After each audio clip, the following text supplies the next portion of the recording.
আমরা সবসময় লাইফে একটা জায়গায় মিস্টেক করে ফেলি, সেটা হচ্ছে আমরা সফলতা তো চাই, সাকসেস তো হতে চাই, কিন্তু সাকসেসের জন্য যে পরিশ্রমটুকু করা লাগে, যে স্মার্ট ওয়ার্কটুকু করা লাগে, যে ডিসিপ্লিনে থাকতে হয়, সেটাকে আমরা বড় মিস্টেক করে ফেলি।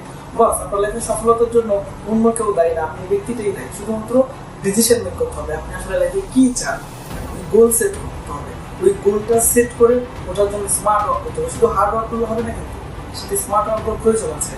আমি আপনাকে একটা মেসেজ ক্লিয়ার করতে চাই।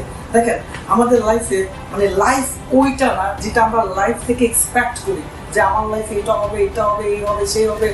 লাইফ আমাদেরকে কখনোই তা দিবে না। এটা আপনি ওভার কনফিডেন্ট থাকে, লাইফ থেকে আমরা এক্সপেক্ট করতে পারি, কিন্তু লাইফ আমাদেরকে ওটা কখনোই দিবে না। লাইফ আমাদেরকে ওটাই দিবে যেটা আমরা ডিজার্ভ করি। তো বাস আপনার যদি লাইফে এখন ছোট সাকসেস থাকে, তাহলে আপনি কনফিডেন্ট থাকেন ওটা আপনি ডিজার্ভ করেন, ওই জন্য ওটা আছে। বড় সাকসেস, যখন আপনি বড় সাকসেস লাইফে অ্যাচিভমেন্ট করবেন, ওটার জন্য ওই কোয়ালিটিটুকু, ওই এক্সপিরিয়েন্সটুকু, যোগ্যতাটুকু যখন আপনার কাছে চলে আসবে, বড় সাকসেসটা চলে আসবে। তো একটা মেসেজই দেবো, লাইফ থেকে আমরা অনেক কিছু এক্সপেক্ট করতে পারি, লাইফ আমাদেরকে ওটা কখনোই দেয় না। লাইফ আমাদেরকে তাই দেয় যে আমরা ডিজার্ভ করি। Thank you.